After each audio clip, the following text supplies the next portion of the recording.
পয়সা কামালে পয়সা খরচাটা শিখতে হয়। পয়সা কোথায় কোথায় খরচা করতে হয় সেটা শাস্ত্র বলে দিয়েছে। যদি না শুনে থাকেন তাকে আজকে আরেকবার শুনে নিন।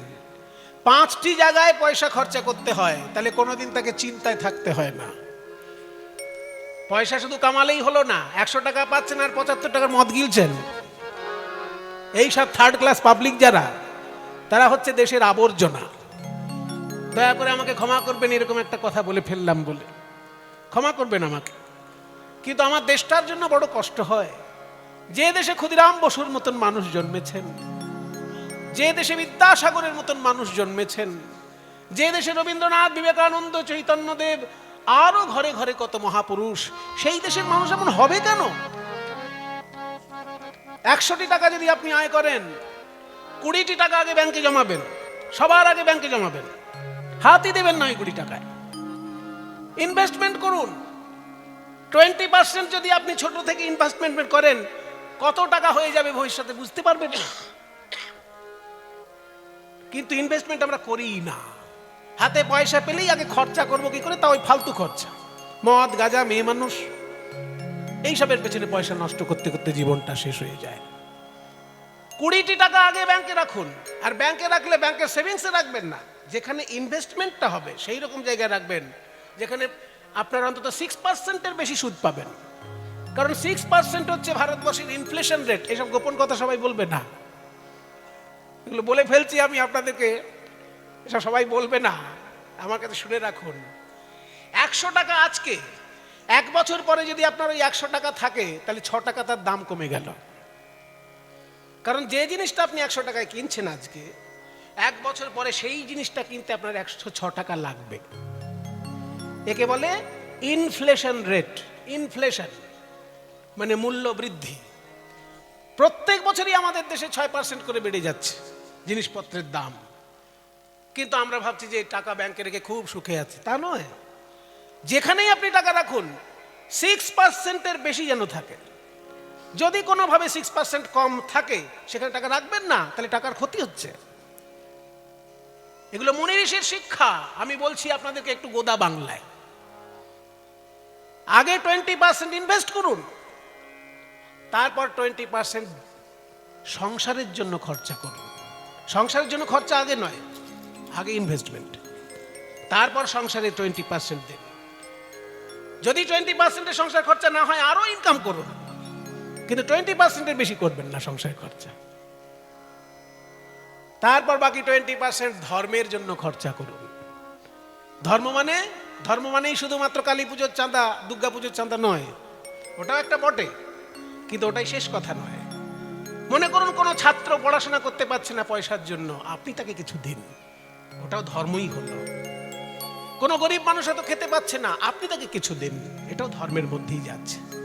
দান দক্ষিণা, দান এবং দক্ষিণা, এই দুটো জিনিস ধর্মের মধ্যে, সেটা 20% রাখতে হবে। 20% ইনভেস্টমেন্ট, 20% সংসার খরচা, 20% দান দক্ষিণা, আর 20% আপনার নাম যশ যাতে ছড়িয়ে পড়ে সেই জন্য। ধর্মায় যশসের্থায় কামায় স্বজনায় চ পঞ্চধা বিভজন বিত্তম ইহামূত্র চ মুদতে। শ্রীমদ্ ভাগবতে নির্দেশ দিয়েছে 5টি জায়গায় পয়সা খরচা করা উচিত। কি কি? ধর্মায়, ধর্ম পালন করার জন্য। যশসে মানে নাম ডাক যাতে বেড়ে যায়, যাকে বলে অ্যাডভার্টাইজমেন্ট, অ্যাডভার্টাইজমেন্টের জন্য খরচা করুন। আপনি যে কাজটা করছেন সেই কাজটা যাতে লোকের কাছে ভালো করে পৌঁছে, তার জন্য অ্যাডভার্টাইজ করুন। ধর্মায় যশসে অর্থায় মানে ইনভেস্টমেন্ট, অর্থ পাওয়ার জন্য যে অর্থ দেওয়া হয় সেটাকে তো ইনভেস্টমেন্ট বলে। এই ইনভেস্টমেন্ট হচ্ছে 20%। তাহলে ধর্মায় যশসে অর্থায় কামায় মানে কামনা বাসনা পূর্ণ করার জন্য। আপনার এরোপ্লেন চড়ার শখ হয়েছে, চড়ে নিন, বুড়ো বয়সের জন্য ফেলে রাখবেন না। শেষকালে হার্ট খারাপ হয়ে দুর্বল হার্ট নিয়ে এরোপ্লেনে উঠবে, ধুর ধুর করতে থাকবেন, দরকার নেই, এখনই চড়ে নিন, কিন্তু 20% যেন না ছাড়ায়। ওই মজা করে দেশ ঘুরতে গিয়ে ওদিকে আপনার ইনভেস্টমেন্টের টাকা চলে যাচ্ছে, সেইটা যেন না হয়, সাবধান। সেই জন্য বলছে কামনা বাসনা পূর্ণ করার জন্য 20% খরচা করুন। ধর্মায় যশসে অর্থায় কামায় আর স্বজনায় চ, আত্মীয় স্বজন, গ্রামের লোক, দেশের লোক, সকলের কল্যাণের জন্য 20%। এইরকম 5টি জায়গায় যদি 20% করে খরচা করে, তার কোনো কালে অসুবিধা হবে না। না এই জগতে সে খারাপ থাকবে, না ওই জগতে সে খারাপ থাকবে। এই জগতে এবং ওই জগতে, মানে ইহ অমূত্র, মানে এখানেও সে ভালো থাকবে, ওখানেও সে ভালো থাকবে। এটা শাস্ত্রের বাণী। সেই জন্য ঘুরতে যখন যাবেন, দীঘা দার্জিলিং অবশ্যই থাকবে, কিন্তু এই যে বললাম উজ্জয়িনী মহাতীর্থ, 51 পীঠের মধ্যে এক পীঠ উজ্জয়িনী নগর। আবার সেই উজ্জয়িনী সংলগ্নই ওখানে রয়েছে 12 জ্যোতির্লিঙ্গের এক জ্যোতির্লিঙ্গ মহাকাল ভৈরব। মহাকাল দর্শন করবেন এইসব মহাতীর্থ, যেখানে শ্রীকৃষ্ণ পড়াশোনা করেছেন, শ্রীকৃষ্ণ বলরাম যেখানে পড়াশোনা করেছেন, সেই জায়গাটি হচ্ছে শান্তিপনি মুনির উজ্জয়িনী নগর। আপনাদের গ্রামের পাশেই ক্ষুদিরাম বসুর জন্মস্থান। আমি এতবার মেদিনীপুরে এসেছি, আমার দেখা সম্ভব হয়নি। যখন আমি কানে শুনলাম যে পাশেই ক্ষুদিরাম বসুর জন্মস্থান, আমি প্রণাম করতে গেলাম, কারণ এগুলো আমাদের জাতীয় কর্তব্য। আমার দেশের মহাপুরুষকে যদি আমি সম্মান না করি, বিদেশি মহাপুরুষকে পরে সম্মান করব, আগে আমার দেশের মহাপুরুষকে আমি সম্মান করব। হে মোর চিত্ত পুণ্য তীর্থে জাগরে ধীরে, এই ভারতের মহামানবের সাগর তীরে জাগরে ধীরে। হে মোর চিত্ত পুণ্য তীর্থে জাগরে ধীরে, এই ভারতের মহামানবের সাগর তীরে জাগরে ধীরে। হেথায় দাঁড়ায়ে দুবাহু বাড়ায়ে নমি নর দেবতারে, উদার ছন্দে পরমানন্দে বন্দন করি তারে। ধ্যান গম্ভীর এই যে ভূধর নদী জপমালানিত প্রান্তর, ধ্যান গম্ভীর এই যে ভূধর নদী জপমালানিত প্রান্তর। হেথায় নিত্য হের পবিত্র ধরিত্রী রে, এই ভারতের মহামানবের সাগর তীরে জাগরে ধীরে। হে মোর চিত্ত পুণ্য তীর্থে জাগরে ধীরে, এই ভারতের মহামানবের সাগর তীরে। বহু ভাগ্য করেছেন, তাই ভারতের মতন পবিত্র দেশে জন্ম নিয়েছেন। এখানে পয়সা কড়ি দুটো কম থাকতে পারে, ভারত একটা গরিব দেশ, অন্তত আমেরিকার তুলনায় গরিব দেশ, চীনের তুলনায় গরিব দেশ। কিন্তু আপনার কপাল ভালো যে আপনি ভারতে জন্ম নিয়েছেন, কারণ এই দেশে জেলায় জেলায় রাজ্যে রাজ্যে মহাপুরুষ, চারিদিকে মহাপুরুষ। আপনাদের বাড়ির পাশে ক্ষুদিরাম বসু দেশের জন্য প্রাণ ত্যাগ করে আজ পর্যন্ত হাজার হাজার মানুষ তাকে প্রণাম জানায়।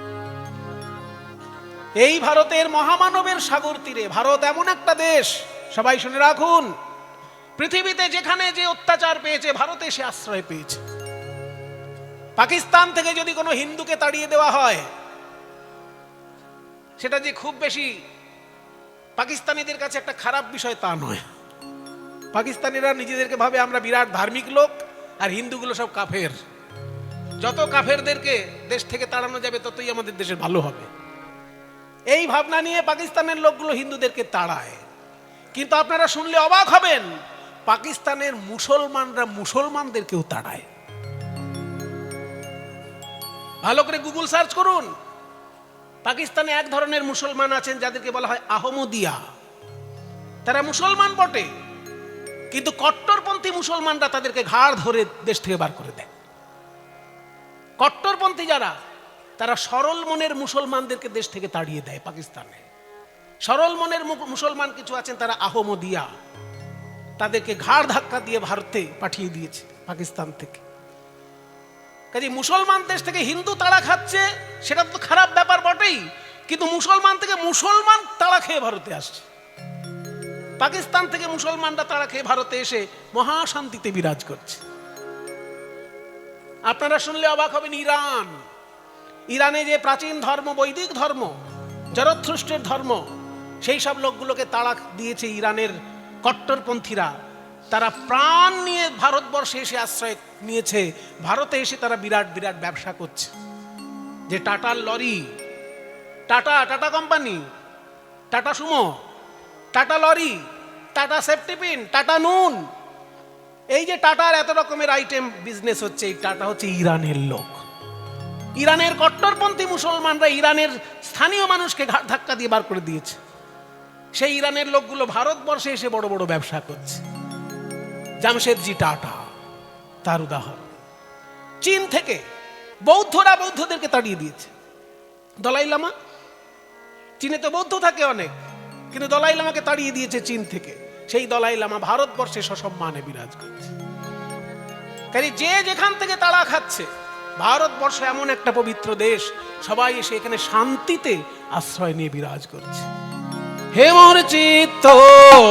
মোর চিত্ত পুণ্য তীর্থে জাগরে ধীরে, এই ভারতের মহামানবের সাগর তীরে জাগরে ধীরে। হেথায় দাঁড়ায় দুবাহু বাড়ায় নবীনর দেবতারে, উদার ছন্দে পরমানন্দে বন্দন করি তার। নদী জপমালা ধ্যান গম্ভীর এই যে ভূধর, ধ্যান গম্ভীর এই যে ভূধর। ভূধর মানে পর্বত। এই যে হিমালয় পর্বত দেখুন ভারতবর্ষের উত্তর দিকে কেমন ধ্যান করে বসে আছে। হিমালয় পর্বত থেকে দূর থেকে দেখে মনে হচ্ছে যেন ধ্যান গম্ভীর একজন ঋষি বসে আছে, ভারতকে রক্ষা করার জন্য বসে আছে। ধ্যান গম্ভীর এই যে ভূধর, নদী জপমালা ধৃত প্রান্তর। যেন নদী জপমালা, নদীগুলো যেন জপমালা। হিমালয় পর্বত যদি ঋষি হয়, তাহলে নদীগুলো যেন জপমালার মতন তার কাছে রয়েছে। ধ্যান গম্ভীর এই যে ভূধর, নদী জপমালা ধৃত প্রান্তর। হেথায় নিত্য হেন পবিত্র তীরে, এই ভারতের মহামানবের সাগর তীরে জাগরে ধীরে। হে মোর চিত্ত পূর্ণ তীর্থে জাগরে ধীরে, এই ভারতের মহামানবের সাগর তীরে। কেহ নাহি জানে কারাও মানে কত মানুষের ধারা। দুর্বার স্রোতে এলো কোথা হতে সমুদ্রে হলো হারা, কত মানুষের ধারা। হেথায় অনার্য, হেথায় দ্রাবিড় চীন, সকহুন দল পাঠান মহল এক দেহে হলো লীন। পশ্চিমে আজি খুলিয়াছে দ্বার, সেটা হতে সবে আনে উপহার। পশ্চিমে আজি খুলিয়াছে দ্বার, সেটা হতে আসে না উপহার। পশ্চিমে আজি খুলিয়াছে দ্বার, সেটা হতে সবে আনে উপহার। দিবে আর নিবে। ভারতবর্ষের দর্শন হচ্ছে কখনো ঘাড়ে চাপিয়ে দেবে না কিছু। কারোর যদি কিছু ভালো জিনিস থাকে সেটা নেবে, আর নিজের যেটা ভালো জিনিস সেটা পরকে দেবে। কারোর ঘাড়ের উপর কিছু চাপিয়ে দেবে না, দেবে যেমন নেবেও তেমন। দিবে আর নিবে, মিলিবে মিলাবে যাবে না ফিরে। দিবে আর নিবে, মিলিবে মিলাবে যাবে না ফিরে, এই ভারতের মহামানবের সাগর তীরে জাগরে ধীরে। হে মোর চিত্ত পূর্ণ তীর্থে জাগরে ধীরে, এই ভারতের মহামানবের সাগর তীরে। এসো হে আর্য, এসো অনার্য হিন্দু মুসলমান। এসো আজ তুমি ইংরাজ, এসো খ্রিস্টান হিন্দু মুসলমান। সবাই মিলে এসো, আমার ভারতটাকে সুন্দর করে দাও। হে আর্যগণ, তোমাদের বিরাট জ্ঞান ভান্ডার হচ্ছে বেদ, ওই বৈদিক সাহিত্য নিয়ে তোমরা এসো। হে অনার্যগণ, তোমরা হাজার হাজার বছর ধরে বনে জঙ্গলে বাস করে তোমাদের যে সেবাবৃত্তি ভিতরে রয়েছে, সেই সেবাবৃত্তি দিয়ে দেশের মঙ্গল করো। আর্যের জ্ঞান ভান্ডার আর অনার্যের সেবাবৃত্তি সব কিছু নিয়ে ভারতের মঙ্গল হবে। এসো হে আর্য, এসো অনার্য, হিন্দু মুসলমান। তুমিও এসো ভাই, আমার ভারতটাকে সুন্দর করে দাও দেখি। এসো আজ তুমি খ্রিস্টান, এসো আজ তুমি ইংরাজ, এসো খ্রিস্টান। ইংরেজ খ্রিস্টান তাদের মধ্যেও কেউ তো আছেন যারা ভারতকে ভালোবেসে জীবন কাটিয়েছেন। যেমন মাদার টেরেসা ভারতের সেবা করে জীবন কাটালেন। উইলিয়াম জোন্স, যিনি এশিয়াটিক সোসাইটি প্রতিষ্ঠা করে ভারতের জ্ঞান চর্চার বিরাট বড় একটা কেন্দ্র তৈরি করলেন। এরা ম্যাক্স মুলার, যিনি জার্মানির মানুষ ছিলেন কিন্তু ভারতের বেদ সাহিত্য চর্চা করে জীবন কাটালেন, ম্যাক্স মুলার। কাজী খ্রিস্টান, তিনি ছিলেন ইহুদি। কাজী খ্রিস্টান মুসলমান, ইহুদি সবাই মিলে ভারতটাকে ভালোবেসে ভারতের মঙ্গল করো ভাই। এসো হে, এসো হে আর্য, এসো হে আর্য, এসো অনার্য হিন্দু মুসলমান, এসো এসো আজ তুমি ইংরাজ, এসো এসো খ্রিস্টান হিন্দু মুসলমান, এসো ব্রাহ্মণ, এসো ব্রাহ্মণ সূচি করি মন। দেখছেন, এই হলো রবীন্দ্রনাথ। ব্রাহ্মণ তুমি এসো ভাই, কিন্তু মনে অহংকার নিয়ে যেন এসো না। তোমার ভাগ্য ভালো, তুমি ব্রাহ্মণ পরিবারে জন্মগ্রহণ করেছো, ছোটবেলা থেকে তুমি বাবা মার কাছে মন্ত্র শিখছো, এ বিরাট ভাগ্যের ব্যাপার, কিন্তু তা নিয়ে অহংকার করো না। তোমার প্রথম লক্ষ্য হওয়া উচিত মনটা যেন পবিত্র হয়, তাই না? ব্রাহ্মণের যে 9টি গুণ, সেই 9টি গুণের মধ্যে সূচি তো একটা গুণ। সম দম তপ শৌচ, এই দেখুন 4 নম্বরে, সম দম তপ শৌচ ক্ষান্তি রাজ্যব বিবচ জ্ঞানং বিজ্ঞানম আস্তিক্যং ব্রহ্মধর্ম স্বভাব। ব্রাহ্মণের 9টি গুণ কি কি গীতায় লেখা আছে, সেখানে 4 নম্বরটা হচ্ছে শৌচ। সম দম তপ শৌচ, পবিত্র করো মনটাকে। এসো ব্রাহ্মণ, এসো ব্রাহ্মণ সূচি করি মন, ধরো হাতে সবাকার, এসো হে পতিত। যারা পিছিয়ে পড়ে আছো ভাই, তারা আর ভেবো না তোমরা অপমানিত হচ্ছ, তোমরা দেশের সেবা করলেই সম্মানিত হবে। তাই বলছে এসো হে পতিত, হোক অপনীত সব অপমান ভার। যা অপমান আজ অব্দি তোমার হয়েছে সেসব মনে রেখো না, তুমি ভালো করে দেশের সেবা করো, দেখবে ভুরি ভুরি সম্মান পাবে। এসো হে পতিত, হোক অপনীত সব অপমান ভার, এসো ব্রাহ্মণ, এসো ব্রাহ্মণ সূচি করি মন, ধরো হাতে সবাকার, এসো হে পতিত, হোক অপনীত সব অপমান ভার। মার অভিষেকে এসো এসো তোরা মঙ্গল ঘট হয় নিজে ভরা, মার অভিষেকে এসো এসো তারা মঙ্গল ঘট হয় নিজে ভরা, মার অভিষেকে এসো এসো তোরা মঙ্গল ঘট হয় নিজে ভরা, সবার পরশে পবিত্র করা তীর্থ নিরে। দেশ মাতৃকার অভিষেক হবে আজকে, সকলে মিলে স্পর্শ করে দাও, এই জল পবিত্র হয়ে যাবে, দেশের অভিষেক হবে। সবার স্পর্শে পবিত্র করা তীর্থ নিরে, আজি ভারতের মহামানবের সাগর তীরে, জাগরে ধীরে।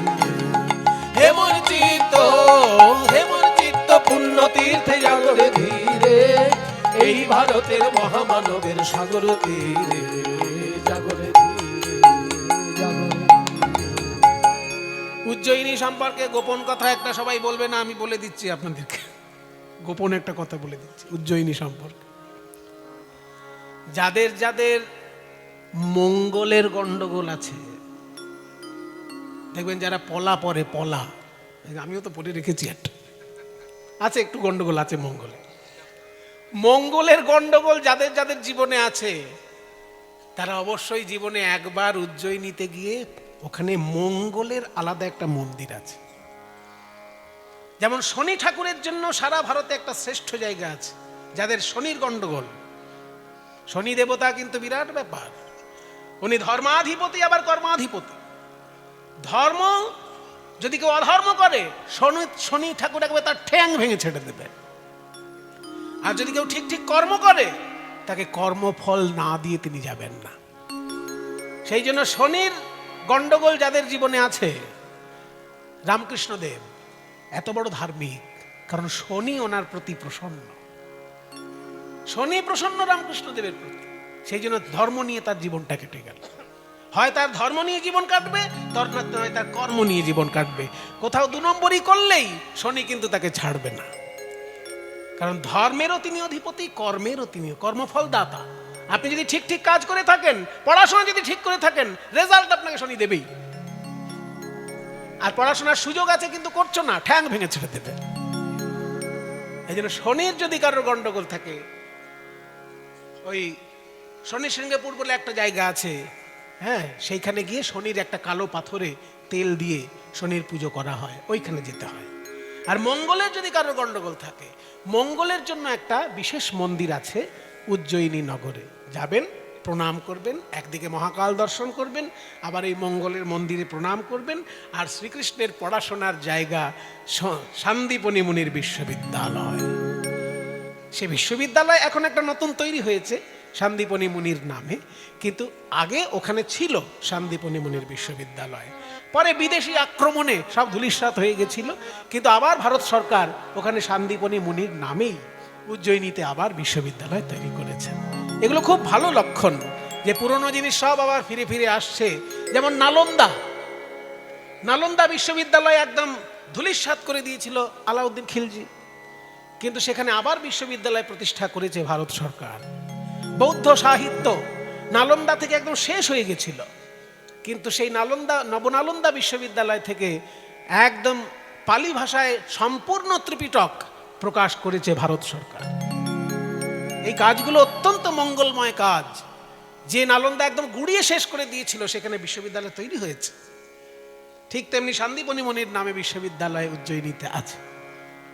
তবে আগে অরিজিনাল যেটা ছিল সেটা শেষ করে দিয়েছিল বিদেশিরা আক্রমণ করে, কিন্তু এখন নতুন তৈরি হয়েছে সেখান থেকে কালিদাসের মেঘদূতম কাব্য 8টি টিকা সহ প্রকাশিত হয়েছে। আমি সেটা নিয়েছি, ওখানকার একটা স্মৃতি যে সন্দীপনী মুনির বিশ্ববিদ্যালয় থেকে একটা বই অন্তত আমার সংগ্রহে থাকুক।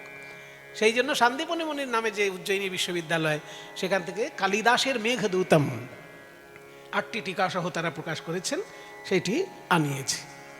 এগুলো করতে হয়, এগুলো আমাদের দেশের সম্পদ। সেই জন্য আজকে সন্দীপনী বিশ্ববিদ্যালয়ে এসেছেন কৃষ্ণ, বলরাম আর সুদামা। আমার বিশ্ববিদ্যালয়ে 4 বেদ 14 শাস্ত্র পড়ানো হয়, 64 বিদ্যা 64 কলা বিদ্যা তার সঙ্গে শিক্ষা দেওয়া হয়। তোমরা কে কি বিদ্যা গ্রহণ করবে বাবা?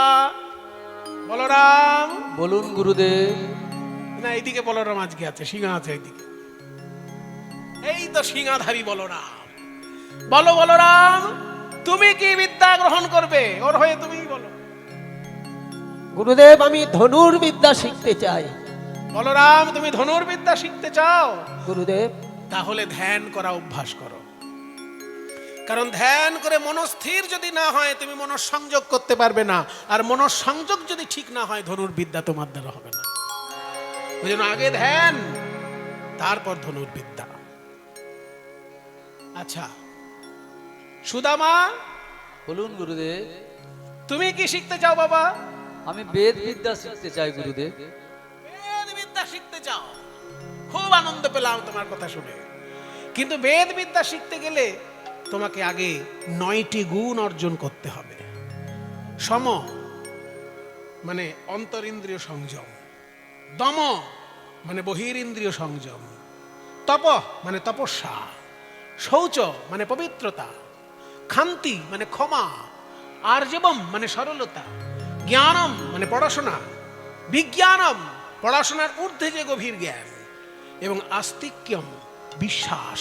এই 9টি জিনিস যদি তোমার মধ্যে আমি দেখতে পাই, আমি তোমায় বেদ বিদ্যা শিক্ষা দেব। কৃষ্ণ, তুমি কি শিখতে চাও বাবা? গুরুদেব, আমি আপনার কাছে 64 বিদ্যাই শিখতে চাই। 64 বিদ্যাই তুমি শিখবে? আজ অবধি আমার বিশ্ববিদ্যালয়ে এমন ছাত্র দেখিনি যে 64 কলাই সে শিখতে চায়। তুমি যদি শিখতে পারো, আমার দিতে কোনো কুণ্ঠা নাই। আপনারা শুনলে অবাক হবেন বাবা, একমাত্র কৃষ্ণ সন্দীপনী মুনির বিশ্ববিদ্যালয়ে সমস্ত বিদ্যা গ্রহণ করতে পেরেছিলেন। সেই যুগে আর দ্বিতীয় কোনো উদাহরণ ছিল না যে এত রকমের বিদ্যা একজন জানে, তিনি হচ্ছেন কৃষ্ণ। তাহলে সুদামা, তুমি আমার সঙ্গে বেদ মন্ত্র উচ্চারণ করো। শুনে রাখো, বেদ হচ্ছে শ্রুতি শিক্ষা, মানে শুনে শুনে শিখতে হয়। তাই আমি যখন উচ্চারণ করব মন্ত্র, তুমি শুনে শুনে উচ্চারণ করবে। মায়েরা, আমি ঋগ্বেদ থেকে মন্ত্র পাঠ করব। বিশ্ব ব্রহ্মাণ্ডে যতগুলি ধর্মশাস্ত্র আছে, সব থেকে প্রাচীন ধর্মশাস্ত্র হলো বেদ। ইসলাম ধর্মের কোরআন 1500 বছর আগের শাস্ত্র, খ্রিস্টানদের বাইবেল 2000 বছর আগের শাস্ত্র, বৌদ্ধদের ত্রিপিটক 2500 বছর আগের শাস্ত্র, তার থেকেও হাজার হাজার বছর প্রাচীন এই ঋগ্বেদ। সেখান থেকে আমি মন্ত্র পাঠ করছি। আমি হাতটা যখন সামনের দিকে করব, তখন আপনারা উলুধ্বনি দেবেন। হাতটা খাড়া থাকলে উলুধ্বনি দেবেন না, হাতটা সামনে হলে উলুধ্বনি দেবেন। সুদামা, আমার সঙ্গে শুনে শুনে বলো, ওম অগ্নি মিলে ইতি মন্ত্রস্য মধুচ্ছন্দারেশে গায়ত্রী ছন্দোরগ্নির্দেবতা প্রাতঃ সবনে বিনিয়োগা। এটাও জেনে রাখুন, কোনো বৈদিক মন্ত্র উচ্চারণ করতে গেলে আগে 4টে জিনিস বলতে হয়। সেই মন্ত্র কে প্রথম পেয়েছে তার নামটা বলতে হয়, কোন ঋষি তিনি, সেই মন্ত্র কোন ছন্দে লেখা সেটা বলতে হয়, সেই মন্ত্রের দেবতাকে সেটা বলতে হয়, আর সেই মন্ত্রের প্রয়োগ কোথায় হবে সেটা বলতে হয়। একে বলে বিনিয়োগ। এই 4টে জিনিস উল্লেখ করে তবে বৈদিক মন্ত্র উচ্চারণ করতে হয়। এই দেখুন, খেয়াল করুন, অগ্নিমীড়ে পুরোহিতামিতি মন্ত্রস্য মধুচ্ছন্দা ঋষি, অর্থাৎ এর ঋষি হচ্ছে মধুচ্ছন্দা। গায়ত্রী ছন্দ, অগ্নি দেবতা, প্রাতঃসবনে বিনিয়োগ। প্রাতঃসবনে মানে সকালের যে যজ্ঞ, সকালের যে হোমটা করতে হয় সেখানে এই মন্ত্রের প্রয়োগ হয়। ওম অগ্নিমীড়ে ইতি মন্ত্রস্য মধুচ্ছন্দা ঋষি গায়ত্রী ছন্দোরগ্নির্দেবতা প্রাতঃসবনে বিনিয়োগ। ওম অগ্নিমীড়ে পুরোহিতম যজ্ঞস্য দেবম ঋত্বিজম हुतारं रत्नधातमं ओम अग्नये स्वाहा इदमग्नये ओम अग्निः पूर्वेभिर्ऋषिभिर्यो नूतनैरुत सा देवा एह भक्ष्यति ओम अग्नये स्वाहा इदमग्नये ओम अग्निनारयिमश्नवत् पूषमेव दिवे दिवे यशसं वीरवत्तमाम् ओम अग्नये स्वाहा इदमग्नये ओम अग्नेयं यज्ञमध्वरं विश्वतो परिभूरसि सा एदेवेषु गच्छति ओम अग्नये स्वाहा ओम उपत्वाग्ने दिवे दिवे दोषावस्तर्धिया वयं नमो भरन्त एमसि ओम अग्नये स्वाहा ओम राजन्तमध्वराणां गोपामृतस्य दिदिबिं वर्धमानं सुवेदमे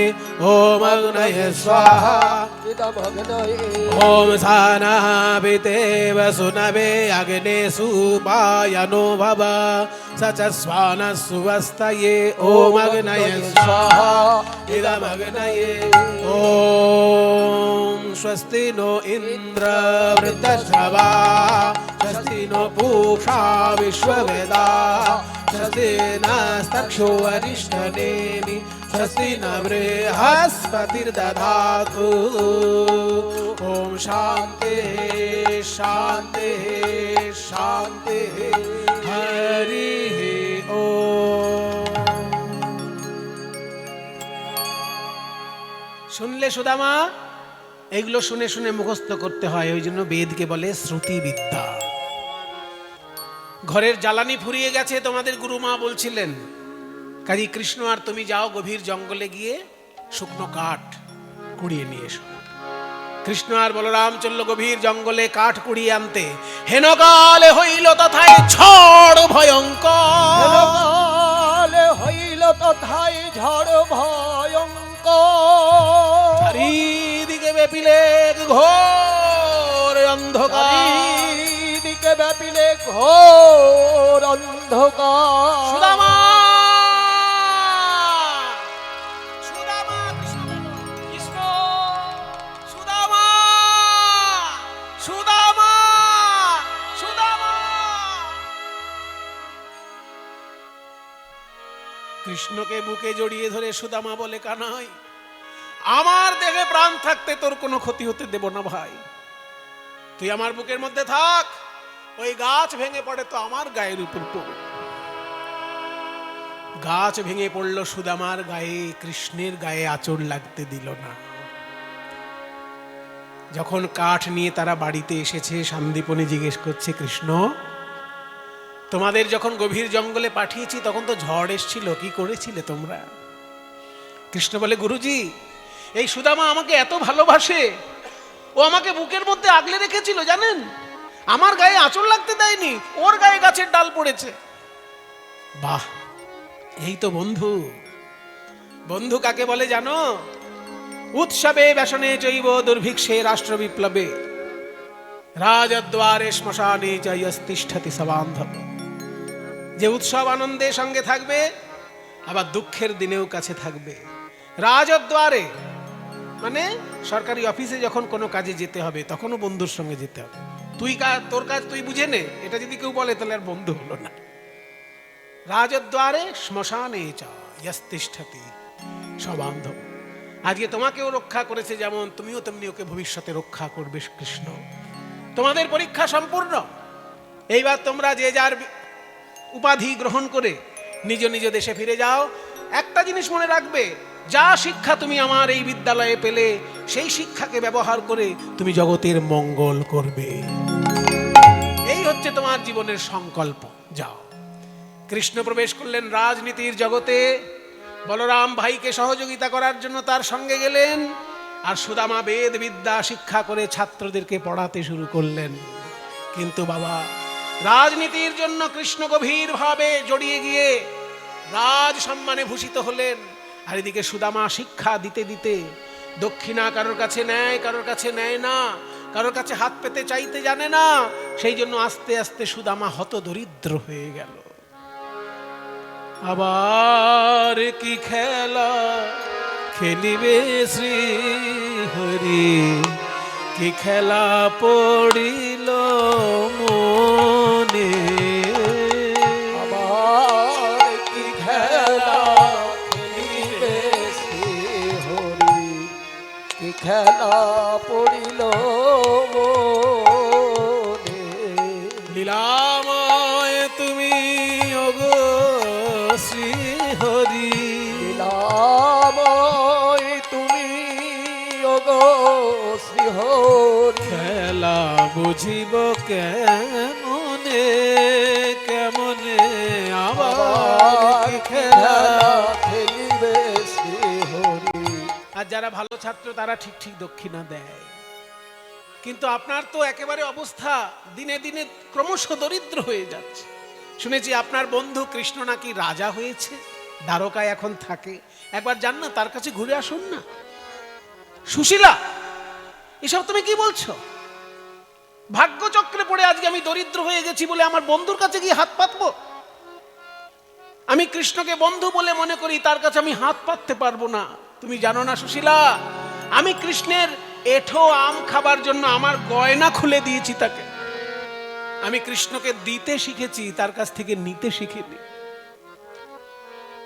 স্বামী, আপনি ভুল করছেন। আমি কিন্তু একবারও বলিনি বন্ধুর কাছে গিয়ে হাত পাতুন। আমি বলেছি আপনার বন্ধু দ্বারকায় থাকে, একবার দেখে আসুন। কারণ এই যে সংসারের এত অনটন, এই অনটনের মধ্যে থাকতে থাকতে আপনার মনটা খারাপ হয়ে গেছে, তো বন্ধুকে দেখলে মনটা আপনার আনন্দ পাবে, সেই জন্য বলেছি। হ্যাঁ, এইটা তুমি একটা মূল্যবান কথা বলেছো। কৃষ্ণের মুখটা চেয়ে দেখে তারই আনন্দ হয়। বৃন্দাবনের গোপীরা তো সব ওর জন্য পাগল হয়ে গিয়েছিল। তাহলে আমি আমার বন্ধুর কাছে একবার যাই, দেখে আসি।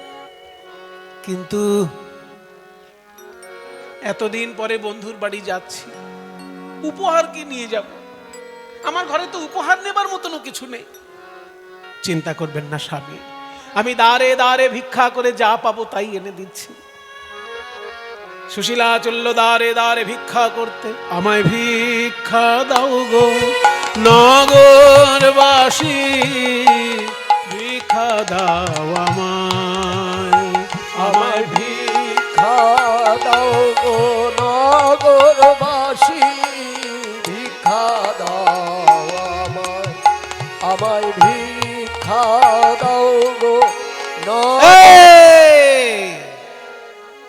এই আবার কোথা থেকে ভিখারি এলো রে বাবা? হ্যাঁ বলুন। ওই দেখো সামনের বউটার দিকে দেখো। হ্যাঁ দেখছি তো। এই নতুন বউটা কবে থেকে আবার ভিক্ষে শুরু করলো? সেই তো, এ তো চেনা চেনা মনে হচ্ছে। হ্যাঁ? ও বাবা, এ তো সেই সত্যবাদী যুধিষ্ঠিরের বউ। হ্যাঁ সেই তো। কারোর মিথ্যাবাদীদের সঙ্গে মিশবে না, মিথ্যে কথা বলবে না। সুদামা উনি বেদ চর্চা করেন বলে কখনো মিথ্যে কথা বলবেন না। আর এই মিথ্যেবাদীদের কাছ থেকে ভিক্ষা নিয়ে খেতে ভালো লাগবে তো? একজন বলছে, এই মশাই, না বুঝে উল্টো পাল্টা বলছেন কেন? আগে ওকে জিজ্ঞাসা করুন ও কেন ভিক্ষা করছে। ও একজন শিক্ষকের স্ত্রী, ওর একটা মর্যাদা আছে। কোনোদিনও ভিক্ষা করে না, আজকে কেন করছে আগে জানুন। সুশীলা, তুমি তো কোনোদিন ভিক্ষা করো না, আজকে কেন করছো?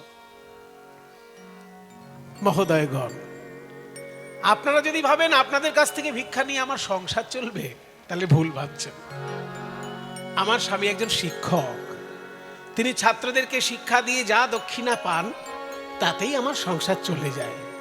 কিন্তু আজকে যে আমি ভিক্ষা করতে এসেছি এর কারণ, আমার স্বামী যাবেন দ্বারকায় কৃষ্ণ দর্শনে। আর যদি আপনারা কৃষ্ণের উদ্দেশ্যে কেউ কিছু দিতে চান, তাহলে আমার ভিক্ষার ঝুলিতে দিন, কৃষ্ণের চরণে এই ভিক্ষা পৌঁছে যাবে। সেই জন্য আমি ভিক্ষা চাইছি। শেষে পরে আপনারাই বলবেন, কই তোমার স্বামী কৃষ্ণের কাছে গেল, আমাদের তো বলতে পারতে, আমরা কিছু দিতাম কৃষ্ণের জন্য। ও তাই? তাহলে নাও, এই এক মুষ্টি চিড়ে নাও। পূর্ব পাড়া থেকে একজন, দক্ষিণ পাড়া থেকে একজন, পশ্চিম পাড়া থেকে একজন, উত্তর পাড়া থেকে একজন, 4 পাড়া থেকে 4 জন ভিক্ষা দিয়েছে।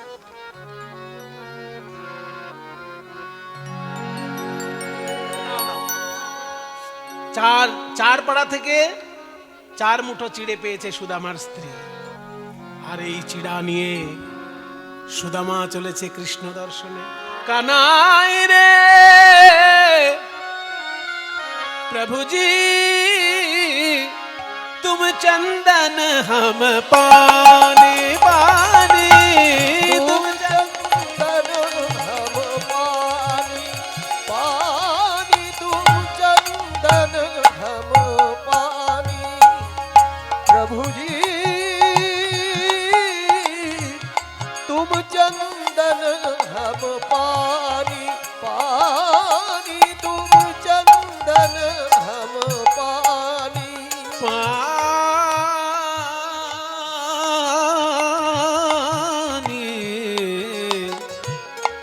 जाके अंग अंग बास समाने को जाके अंग अंग बास समाने। प्रभु जी तुम चंदन हम पानी पानी, तुम चंदन हम पानी। ओ प्रभु जी तुम घन बन हम मोरा रे। प्रभु जी तुम घन बन हम मोरा रे। जैसे चितवत चंद्र चकोरा, जैसे चितवत चंद्र चकोरा। प्रभु जी तुम चंदन हम पानी। আহ কৃষ্ণ দর্শনে চলেছি, আমার পায়ে যেন কাঁটা বিঁধল মনে হলো। কিন্তু 1000 কাঁটা বিধুক, তবু আমি কৃষ্ণ দর্শনে যাব। প্রভু জি तुम मोती हम धागा रे। प्रभु जी तुम मोती हम धागा रे। তুমি হলে মুক্ত, আমি হলাম সুতো। মুক্ত কত মূল্যবান, আর সুতোর কি আর মূল্য। কিন্তু সুতো আর মুক্ত একসঙ্গে না হলে মুক্তোর মালা তো হয় না। আরো বলছে, প্রভু জি तुम दीपक हम बाती। তুমি হলে প্রদীপ আর আমি হলাম সলতে। সোনার প্রদীপ যদি হয় অনেক দাম, কিন্তু সলতে কত আর দাম। কিন্তু সলতে আর প্রদীপ যদি না হয়, আলো কি হবে। तुम दीपक हम बाती, जाके ज्योत बरे दिन रात। प्रभु जी तुम चंदन हम पानी पानी, तुम चंदन हम पानी। এত সুন্দর ভজন যিনি লিখেছেন, মুচির ঘরে জন্ম নিয়েছেন কিন্তু রামায়ণ রচনা করেছেন, কত ব্রাহ্মণ তার চরণে প্রণাম করেছে। এই তো ভারতবর্ষের ধর্ম, জাতপাতের ঊর্ধ্বে আত্মসমর্পণে শেষ কথা। প্রভু জি তুম স্বামী हम दासा रे। प्रभु जी तुम स्वामी हम दासा। ऐसी भक्ति करे रई दासा, ओ ऐसी भक्ति करे रही दासा। যাকে বাঙালিরা বলে রুই দাস, রুই। আসলে বাঙালিরা একটু রুই টুই পছন্দ করে, তো ওই জন্য রুই দাসকে রুই দাস বানিয়ে দিয়েছে। কিন্তু রয় হর্ষু হর্ষই নয়, বাঙালিদের উচ্চারণে হয়ে গেছে রুই দাস, কিন্তু আসলে রুই নয়, রাই দাস, র হর্ষই রাই। আসলে রাই দাস মানে রবি দাস, রবি, রবি মানে সূর্য। রবি দাস থেকে হিন্দি উচ্চারণে রাই দাস, সেটা বাঙালির মুখে হয়ে গেছে রুই দাস। ऐसी भक्ति करे रईदासा प्रभु, ऐसी भक्ति करे रईदास। प्रभु जी तुम चंदन हम पानी पानी, तुम चंदन हम पानी पानी, तुम चंदन हम पानी। कहाँ मेरो भैया काना, দেখা দে রে ভাই, তোর লাগিয়া পরাণ আমার বিদরিয়া যায়। শুনব রে তোর মোহন বাঁশি, দেখব রে তোর মধুর হাসি, তাই তো আমি দ্বারকায় আসি, ওরে জীবন কানাই দেখা দে রে ভাই। কানাই রে ए भिखारी,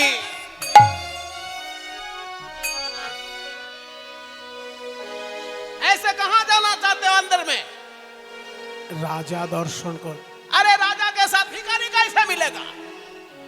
তোমাদের যিনি রাজা তিনি আমার বন্ধু। हाँ मजाक करता है, हमारे राजा जी कृष्णचंद्र महाराज, उनका दोस्त है, भिखारी बनेगा?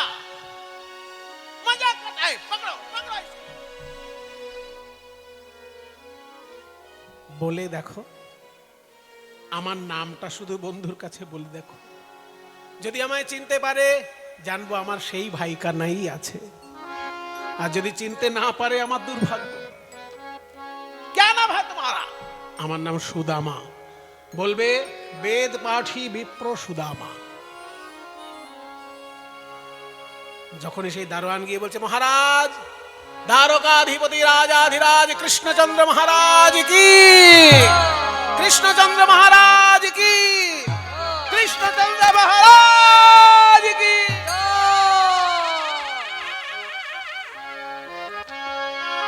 একদম ঠিক সময়ে ঠিক জিনিস। সাধু সাধু। মহারাজ, আপনার এই রাজত্বে সোনা দিয়ে আপনি দেশটাকে মুড়িয়ে রেখেছেন, কিন্তু তবুও কিছু কিছু দুষ্ট প্রকৃতির লোক সারাক্ষণ ভিক্ষাই করে চলেছে। কেউ কেউ আবার এমন ফন্দি করছে, বলছে এসে নাকি আপনার বন্ধু। আমার বন্ধু হতে পারে, আমার তো অনেক বন্ধু, হয়তো তার মধ্যে কোনো বন্ধু দারিদ্র এসে আক্রমণ করেছে, সে হয়তো ভিখারি হয়েছে। কি বলো, তার নাম কিছু বলেছে? কারণ আমার বন্ধুদের সব নাম মুখস্থ আছে। হ্যাঁ হ্যাঁ, কি যেন বললো, বিপ্র, হ্যাঁ বেদ টেদ পড়ে, এই সুদামা। সুদামা, সুদামা এসেছে। সোনার সিংহাসনে বসেছিলেন কৃষ্ণ, সুদামার নাম শোনার সঙ্গে সঙ্গে উঠে দাঁড়ালেন। কনক পর্যঙ্কে কৃষ্ণ আছিল বসিয়া, কনক পর্যন্ত কৃষ্ণ আছিল বসিয়া, ভাইয়া চলিল হরি সুদামা শুনিয়া। সুদামা রে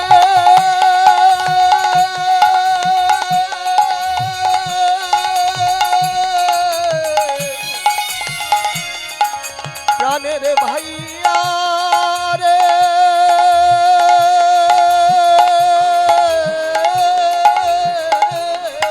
এবার ধাইয়া চলিল হরি সুদামা শুনিয়া, ধাইয়া চলিল হরি সুদামা শুনিয়া। দারোয়ান দেখছে বাবা এ তো সত্যি সত্যি বন্ধু, এবার উনি যদি উল্টো পাল্টা কিছু বলে দেয় আমার চাকরি নিয়ে টানাটানি। সুদামা, তুই এতদিন পরে এসেছিস, আয় আমার কাছে আয় বন্ধু। এই সোনার সিংহাসনে তুই বস, আমি আমি দাঁড়িয়ে থাকছি। শিগগিরই কানাই আমি বসবো। হ্যাঁ হ্যাঁ, শুধু বসবি না, তোর পদধৌত করে দেবো আমি। রুক্মিণী, সত্যভামা, এসো, স্বর্ণপাত্র দাও, স্বর্ণ ঝাড়িতে জল নিয়ে এসো। একজন জল ঢালো, আর একজন পদতলে সোনার থালা নিয়ে দাঁড়াও, আর আমি নিজে হাতে সুদামার চরণ ধুইয়ে দিই। আপন সহস্তে সুদামার চরণ ধুয়াইল, আপনি সহস্তে সুদামার চরণ ধুয়াইল। চরণ ধোয়া জল কৃষ্ণ পান করিল। চরণ ধোয়া জল কৃষ্ণ পান করিল। সে যে ভক্ত বৎসল দয়াল হরি, যে ভক্ত বৎসল দয়াল হরি, ভক্তের লাগি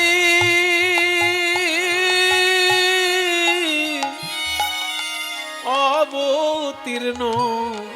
ভক্ত বৎসল দয়াল হরি, ভক্তের লাগি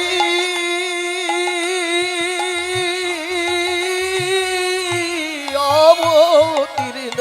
ভক্তের সনে আহার বিহার, ভক্তের লাগি অবতীর্ণ। ভক্তের সনে আহার বিহার, ভক্তের লাগি অবতীর্ণ। ভক্ত বৎসল গোবিন্দ আমার।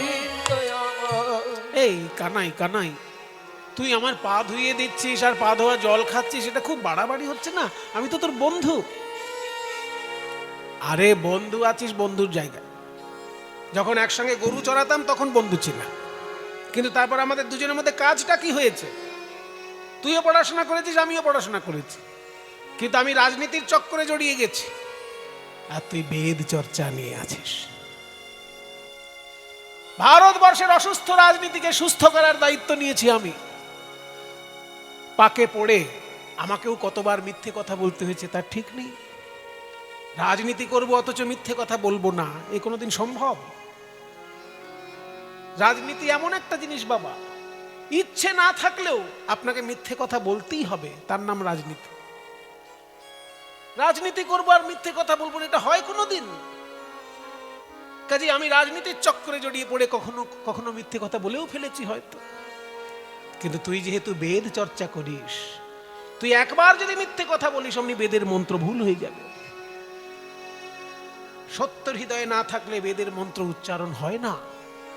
কাজেই তুই সত্য নিয়ে আছিস আর আমি রাজনীতি নিয়ে আছি, দুজনের পথ আলাদা হয়ে গেছে। কাজেই তোর পা ধোয়া জল খেলে আমার পুণ্য হবে, লোকে আমাকে ভগবান বলে মনে করলে কি হবে? আমি তো জানি তুই সত্য ছাড়া কিছু জানিস না, সত্যই তো ঈশ্বর। ওই জন্য আমি তোর ভিতরের সত্যটার পা ধোয়া জল খাচ্ছি। চল সুদামা, একটু বিশ্রাম নিবি, চল।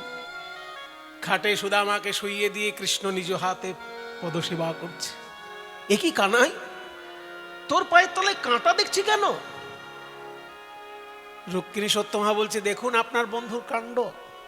আমরাই বললাম দুদিন আগে আপনার পায়ে কাঁটা বিঁধলো কি করে, আপনার এখানে তো ধুলোকণা পর্যন্ত নেই। তখন বলল, তোমরা জানো না আমার বন্ধু সুদামা আসছে, ওর পায়ে যে কাঁটা বিঁধেছে সেই কাঁটাটা তোমরা আমার পায়ে দেখছো। কানাই রে, আমার পায়ে কাঁটা বিঁধলো কিন্তু ব্যথা লাগলো না। আমি তখন বুঝতে পারি নাই আমার সেই ব্যথা তুই গ্রহণ করেছিস।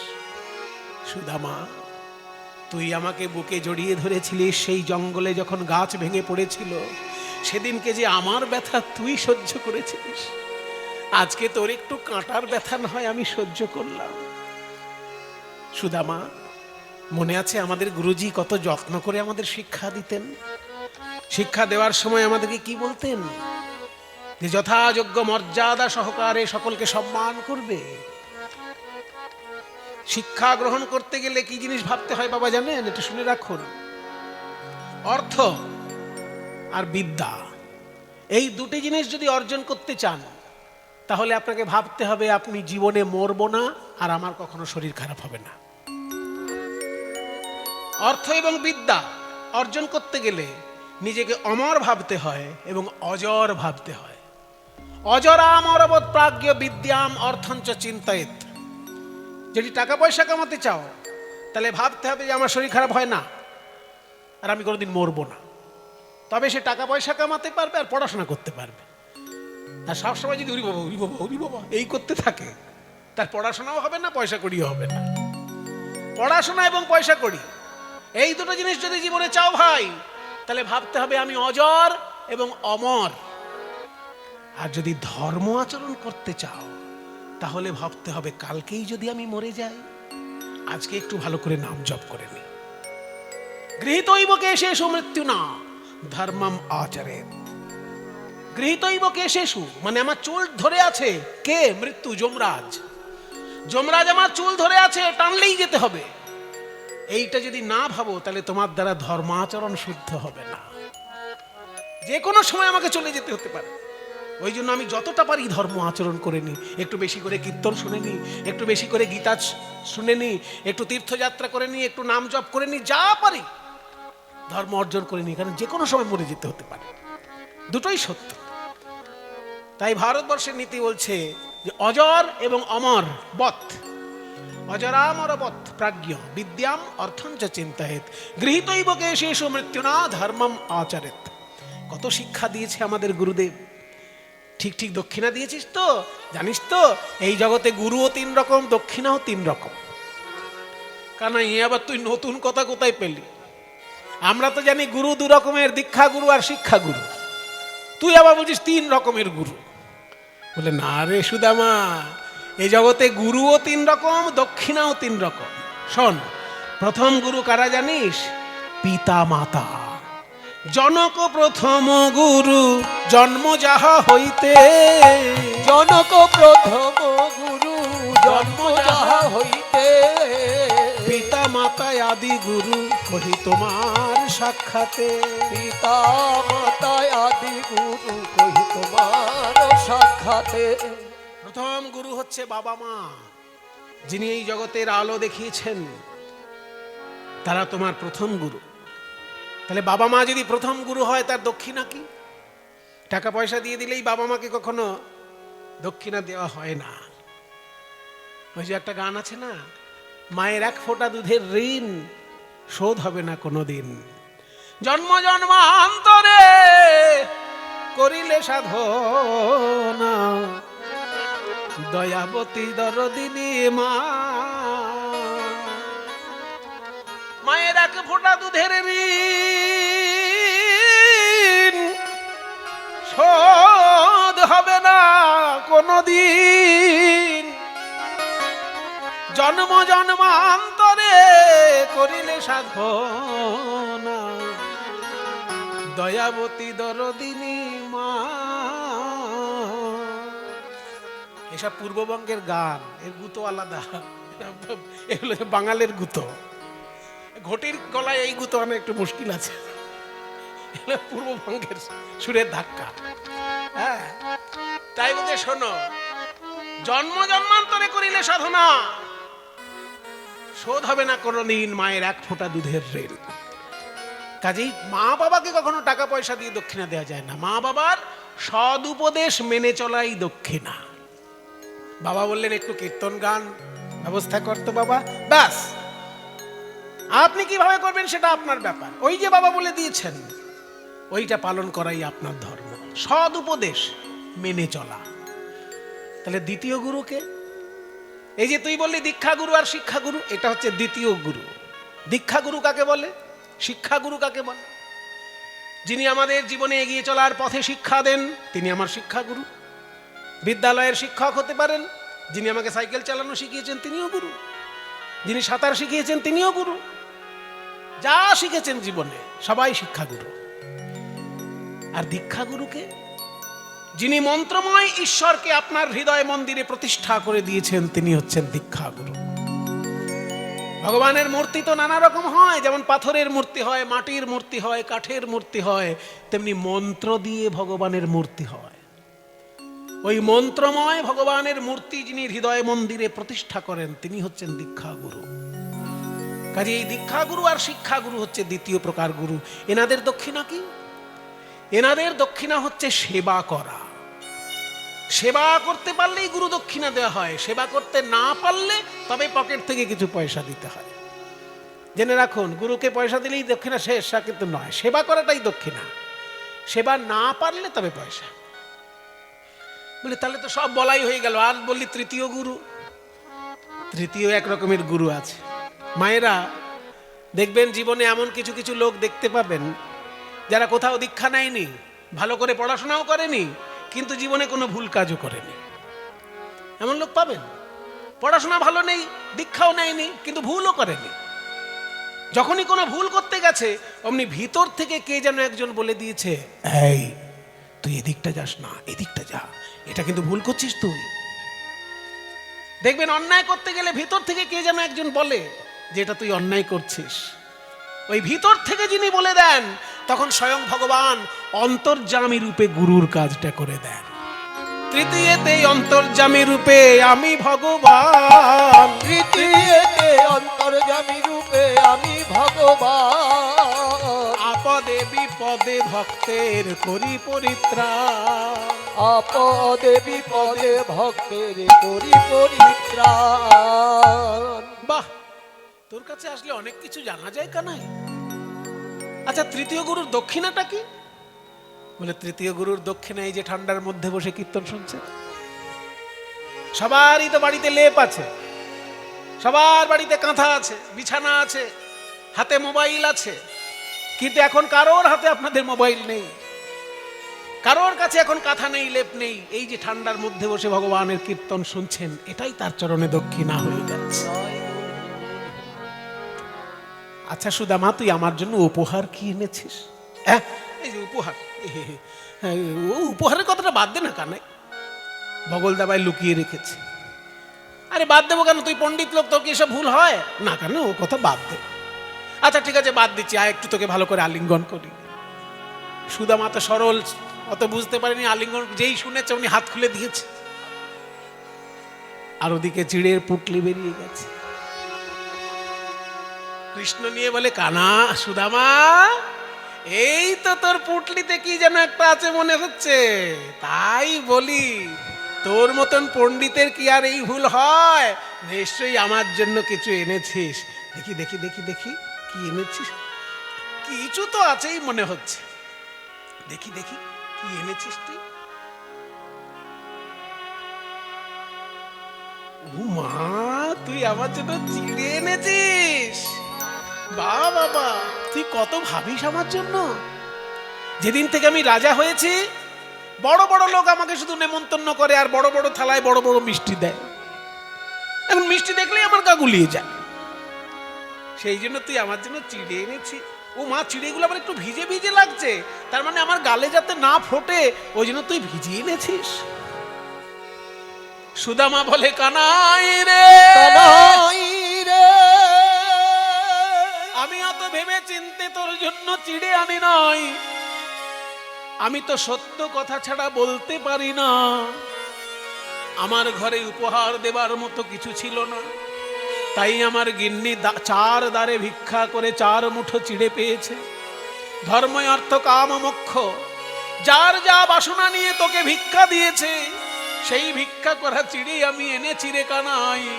কিন্তু যে মুখে ওই মিষ্টি আম দিতে গিয়ে আমার হাত কাঁপতো, সেই মুখে এই ভিক্ষা করা চিড়ে কেমন করে দেব, ভাবতে ভাবতে আমার চোখের জল চিড়ে ভিজে গিয়েছে।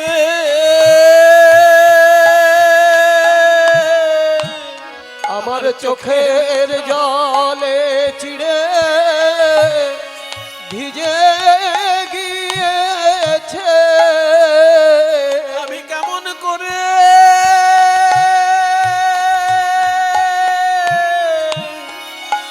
দেব বদনে ভেবে চোখের জলে চিড়ে ভিজে গিয়েছে আমি আমি কেমন কেমন করে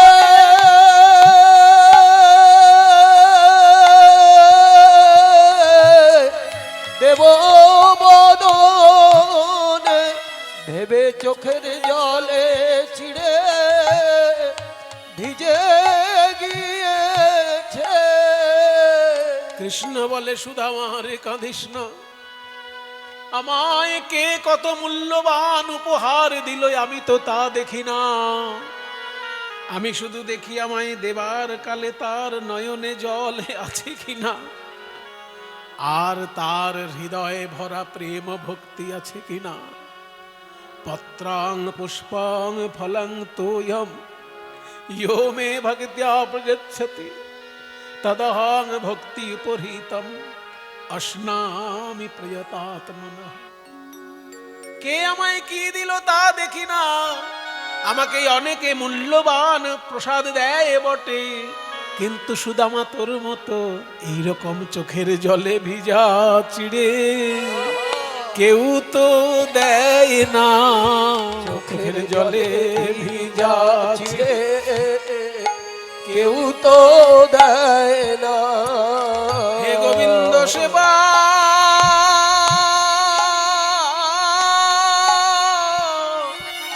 হে গোবিন্দ সেবা করো বলে চোখের জলে ভিজা চিড়ে কেউ তো দেয় না।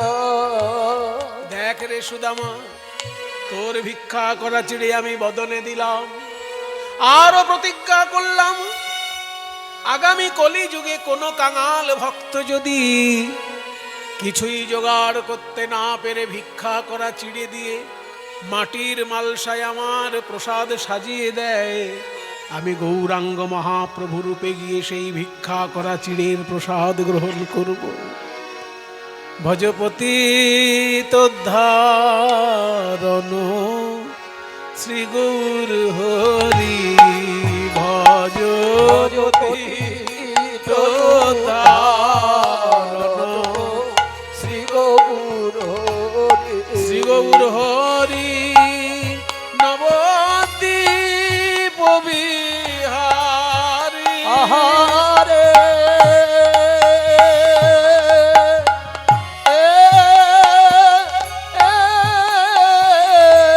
শ্রী গৌর হরি নবদ্বীপ বিহারী নবদ্বীপ বিহারী। হরে হরে দীন দয়াময় হিতকারী, হরে হরে দীন দয়াময় হিতকারী ভজপতি তোদ্ধারণ। এই জন্য এই সুদামার প্রসাদ তখন ঘরে সবাই কণা কণা পেলেন। কোথায় ছিল নারদ? সে এক কণা প্রসাদ ভিক্ষা পেয়ে নাচতে নাচতে চলেছে কৈলাসে। সুদামার প্রসাদ যখন নারদ পাইল, সুদামার প্রসাদ যখন নারদ পাইল, নাচিতে নাচিতে নারদ কৈলাসেতে গেল। নাচিতে নাচিতে নারদ কৈলাসেতে গেল। শিব ঠাকুরকে দেখে বলে, মামা আরে কি তুমি হলো? শুধু ধ্যান করে যাও। আরে ধ্যান করাই তো আমার কাজ। এই দেখো সুদামার প্রসাদে কত প্রেম, আমি তোমার কাছে নাচতে নাচতে এলাম। তো আমার প্রসাদ কই? তোমার জন্য তো আনতে ভুলে গেছি। তবে এই যে আমার নখ দিয়ে চিড়েটা ভেঙেছিলাম, আমার নখে বোধহয় একটু আছে। নখাগ্রের প্রসাদ শিবের বদনেতে দিল। নখাগ্রে প্রসাদ শিবের বদনেতে দিল, প্রসাদ শিবের বদনেতে দিল, নখাগ্রে প্রসাদ শিবের বদনেতে দিল। তাই পেয়ে ভোলানাথ নাচিতে লাগিল, তাই পেয়ে ভোলানাথ নাচিতে লাগিল। শিব ঠাকুর নাচছে, নারদ নাচছে, দুর্গা মা এসে বলছে, কি ব্যাপার মামা ভাগ্নেরা তো নাচ কেন? বলে সুদামার প্রসাদের আনন্দ। আমার প্রসাদ কই? আর তো নেই। ও মামা ভাগ্নে আনন্দ করে প্রসাদ পেলে আর আমাকে দিলে না। আমি আগামী কলিযুগে জগন্নাথ মন্দিরে বিরজা মা নাম ধরে, বিমলা মা নাম ধরে যাব, আর ওই জগন্নাথের মহাপ্রসাদ দারে দারে ভিকাবো। দারে দারে বিকাবো, বিমলা নাম ধরে দারে দারে ভিকাবো। বিমলা নাম ধরে ওই জগন্নাথের মহাপ্রসাদ বিমলা নাম ধরে জগন্নাথের মহাপ্রসাদ বিমলা নাম ধরে জগন্নাথের মহাপ্রসাদ বিমলা নাম ধরে ধারে ধারে বিকাবো 10 দিন কৃষ্ণ সুদামার কথাবার্তা আলাপ হলো। 10 দিন পর সুদামা বলছে আমি আসি। আয় সুদামা। মায়েরা একটা জিনিস খেয়াল করুন, 10টা দিন চলে গেল, কখনো কিন্তু টাকা পয়সার কথা আলোচনা হয়। 10 দিন পর যখন সুদামা চলে যাচ্ছে, কৃষ্ণ তার হাতে কিছু দিলেন না। কেন না? দরিদ্র বন্ধু যদি বাড়িতে বেড়াতে আসে, তার হাতে আপনি টাকা দেওয়া মানে বন্ধুকে অসম্মান করা। দূর থেকে বন্ধুকে সহযোগিতা করতে হয়। বন্ধুর ছেলে মেয়ে যদি স্কুলে ভর্তি হতে না পারে, স্কুলের টাকাটা দিয়ে দিতে হয়। বন্ধুর হাতে পয়সা দেওয়া মানে বন্ধুকে অসম্মান করা। মেয়ের বিয়ে দিতে পারছে না, দাঁড়িয়ে থেকে মেয়ের বিয়েটা পার করে দিয়ে আসতাম। কিন্তু বন্ধু দরিদ্র, সে এসছে বলে তাকে টাকা দিয়ে দিলেন, তাহলে বন্ধুকে অসম্মান করা। তাই সুদামার হাতে কোনো টাকা পয়সা দিলেন না কৃষ্ণ। উল্টো কি করলেন? লক্ষ্মী ঠাকুরকে পাঠিয়ে দিলেন সুদামার স্ত্রীকে গয়না দেবার জন্য, আর বিশ্বকর্মাকে পাঠিয়ে দিলেন সুদামার জন্য রাজবাড়ি বানিয়ে দেওয়ার জন্য। সুদামার রাজবাড়ি বানিয়ে দিয়েছে, আর মা লক্ষ্মী সুদামার স্ত্রীকে গয়নাগাটি দিয়ে সাজিয়ে দিয়ে স্বর্ণ মুদ্রের ভান্ডার ভরে দিয়েছে সুদামার ঘরে।